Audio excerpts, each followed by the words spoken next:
Today we're going to talk about the early demise of Make Wods Great Again. Let's get into it.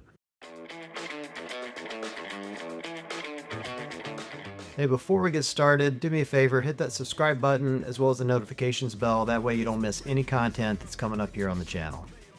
So I thought it'd be fun to tell you guys the full story of Make Wods Great Again. If you don't want to hear that, feel free to scroll forward to the end of this. You can hear the demise. Otherwise, I'm going to start at the beginning and kind of work you guys all the way through from beginning to end, and then share with you what's coming up in the future on this channel. So Make Wods Great Again started around 2017. It was right after the election, and I thought it would be funny to create a Twitter handle called CrossFit Trump, where you would take tweets that Trump would do and turn them into CrossFit. Now, what you keep in mind, it sounds goofy now, but in those days, you could go viral on Twitter and Instagram doing really stupid things. There was an egg that got more likes than any other photo ever in the history of Instagram. That was the kind of dumb stuff that was happening back in those days.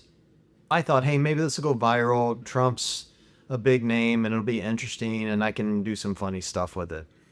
And I used it mostly just to troll my coaches. And it was dumb, right? I would just take these Trump tweets and make them goofy. So if he was talking about a border wall, I'd talk about wall balls. But quickly figured out that it was a one-trick pony. After several months of this and developing kind of a little following, one of my daughters said to me, "Daddy, this is funny, but it would be funnier if it were a meme page." So I just handed my phone to my daughter and said, "Have at it. Create the page." So she created an Instagram page called CrossFit Trump, and she did the first meme.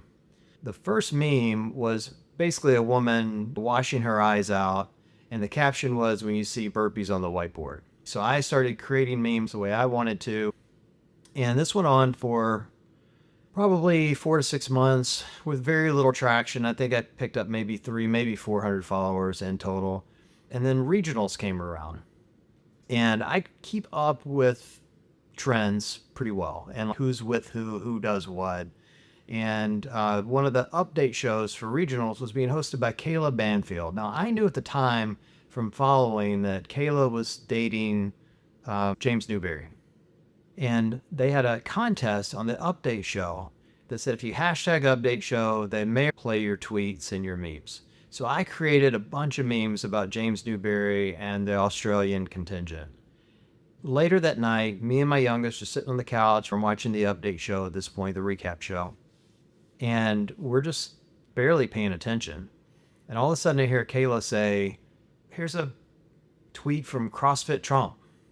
And we both startled, look up on the screen, and there it is in all its glory. So I grab my phone, switch over to Instagram, and start watching the follower count. Just click, click, click, click, click, climbing like crazy. Then a couple of days later, a buddy of mine reached out to me via Instagram and said, "Hey, Team Richie shared something of yours on their YouTube channel." And same experience, I flip over to Instagram and I had picked up close to 1,000 followers overnight from this. That was the first aha moment for me in Make Wods Great Again, where I realized the power of someone sharing your content. And the light bulb started to go off. Well, if I can get other people to share my content, then maybe I can grow the page quicker. So I go to my daughters, who are way smarter than me at social media, and I'm like, how do I get that done? And they both said the same thing. They were like, "Dad, start tagging athletes in your posts. They'll see it and maybe they'll repost it." So I start tagging everyone. Well, I create this meme that's called the Rich Froning Starter Pack. And it had 4 images on it. It had a pair of Reebok shoes, a pair of wrist wraps, it had some Nair and some Rogaine. I tagged them, and Rich came into the comments and said, "I don't wear wrist wraps," which I thought was hysterical at the time and showed he was a great sport. But that's when it occurred to me that they're right. If I could tag people and they'd see it, maybe they would share it. And so I quickly started looking at athletes, figuring out who had the most followers and creating memes about them. And the page grew probably from the 300 to 400 followers I had to close to 10,000 in about 30 to 40 days. That's when I knew I was onto something. So 2 things happened at that moment that I had to figure out. The first one was I knew I didn't want to keep the name of the page as CrossFit Trump. So I posted in my story, "Hey, I want to change the name. I'm going to get sued by Trump or CrossFit. Somebody help me out." And people started sending me potential meme names. And someone messaged me and said, hey, if you want to keep the spirit of the page, call it Make Wods Great Again, which I thought was brilliant because Wods is one of the few words that is very closely, if not exclusively, associated with CrossFit, but not something that CrossFit has trademarked. And then the second thing I started noticing was I really needed to get the shares of the page to go to a broader audience. And I started to notice in the comment section, gym members messaging each other. And I specifically saw one gym where it was happening in huge numbers. It was CrossFit Roseland. It's owned by a games athlete, Marquand Jones. And I started to notice his members messaging back and forth. And that's when it occurred to me that what was happening where his members were seeing my memes and saying, hey, Sally, this is you. Hey, Frank, this is you. And sending them back and forth, tagging each other in the comments. And that was when the light bulb went off, which is that in order to grow, you have to get people to share. And in order to share, there needs to be relatability. And my concept was, in order to find relatability, it has to be about yourself. If I've missed a lift, stubbed my toe, came out of the bathroom too late and the workout's already started, showed up late with a coffee cup in my hand, used too much chalk, fell off a rope, you name the problem in a gym that's happened to me at some point or another, you can 100% guarantee it's happened to others in other gyms. And so that's when the content quickly shifted from being about athletes to being about the community. And then it took off. It was probably just a few months after that the notorious Jillian Michaels moment happened, which was Jillian did a Instagram post basically berating CrossFit, saying we only had 20 to 25 movements, what we did was dumb, and just harassed us. Well, I went all in on her. I probably did a dozen memes in 2 days, just roasting her. After that 2 days, I get an email from CrossFit headquarters saying, Coach Glassman wants to speak with you. Next thing I know, Sunday afternoon, I'm on a phone call with Greg Glassman where he's thanking me for doing these memes. He felt like it was a hit piece by Jillian Michaels attacking CrossFit because she's sponsored by Pepsi. The long story short was he felt like this was a hit piece by Big Soda because he was in the middle of his fight with Big Soda and he wanted to thank me for it. I had been thinking at the time I wanted to launch a podcast, and Greg asked, is there anything I can do for you? I'm like, yeah, you can be the first guest on my podcast. And next thing I know, 4 days later, I'm flying out to Santa Cruz, California to meet with him and interview him. And so that's really where the growth of the page started and came from and continue to grow, I believe, because I focused really hard on that relatability, staying within the community, and then obviously did a companion podcast to continue to keep my name out in front and people finding the content long term. So that's where the page came from. The death of the page. So I've had a process for some time. And so I've done the same thing now for 5 years, which is I get up in the morning, 6 o'clock, and I start creating content. And I work for about an hour, and whatever I create, that's what I use for the day. That's my day-to-day creation. When I travel, I often reshare work that I've done. And the reason I do that is I have found over the years that resharing is actually one of the best ways to grow your page. If something does well the first time, it will do well a second time, so on and so forth. Also, when you share something, your entire audience doesn't see it. And the entire point of growing an audience is to find people outside of your circle of influence. So the more you reshare, the more opportunity you have to grow. It's also how it killed the page. So about 6 months prior to the page being deactivated, I received a DM from a follower who had a video of him doing a pullover and falling off the bar. Now, I don't love fail videos as a rule of thumb, but if they're funny enough, I'll use them. And this one had a very funny visual appeal to it and made me want to use it. To this day, it's the most viral thing I've ever shared. It got 52 million views, a couple of million likes, a couple of million shares, and it was a great success.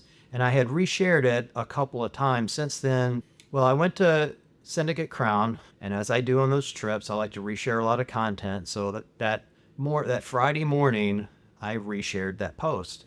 Within an hour, I got an email from Instagram stating that I had a copyright violation. and that my page was at risk. So I looked to see what it was, and it was that video, to which I had permission from the owner to use. So I set a dispute, sent a screenshot of the email I had from the person who sent me the video, showing them I had permission to use it. And then I turned around and messaged the person who sent it to me. They said, "Oh yes, I sold that video to MTV." So what happens when something goes viral, often companies will reach out to the individuals that originally filmed the video, and they'll buy it for a very low dollar amount, and they'll use it on whatever platform they plan to use it on. They're going to pay you $50 to get your video and then turn around and generate millions of dollars off of it. Well, they had done that. MTV had reached out to him. They wanted to use it in a show, and they paid him for it. And as soon as I posted it, they tagged me with a copyright violation. Well, within an hour of that, I get a email back from Instagram telling them that my appeal had been denied and that they were deactivating the page. Super harsh to watch the page go down on what was essentially a single copyright violation. Over the course of 6 years, I had had a couple of others that I had disputed. But again, it was a very, very low number over a 5 or 6 year period. I don't have an answer as to why they deactivated it other than copyright infringement. However, my gut tells me that someone looked at the name of that page and said political activist, or however they wanted to view it, and gave me no shot at redemption. And because that's happened to me a few other times. And so my gut tells me that's a very likely outcome of what could have happened, but I don't know that for fact. I do know they did it based off of copyright violation. But it quickly made me decide, what do you do next from here? I knew in that moment the page was gone and there was nothing I could do about it. And I had disputed it and they had declined it. So I quickly put some thought into what I wanted to do, and I almost immediately looked at it as a blessing in disguise. I did start to think there's some areas that I wanted to focus on that I thought were more important for me personally. It would help my creativity. One was I had wanted to change the name for some time because it was so closely tied to a political campaign, and I'm not political. The fact that I got an opportunity to change the name was a little exciting for me. It also allowed me to pull a little bit away from such a direct reference to CrossFit. Not that I don't love CrossFit. I mean, I'm an affiliate owner, so I really love CrossFit, but I really didn't want the name of the page so closely tied that I couldn't talk about other things.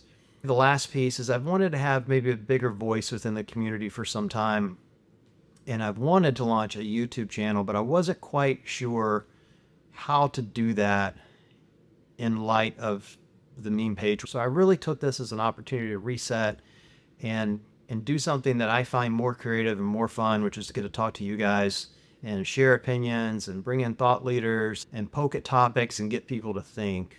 And hopefully what we can accomplish together here is to have some fun on the new meme page, Woolly Memeth, and at the same time generate some good conversation and discussion amongst ourselves on this YouTube channel. And I hope bring a more moderate voice into the community and allow us to have civil, honest discussion around the things we want that's best for CrossFit, best for our community, and most importantly, best for each other.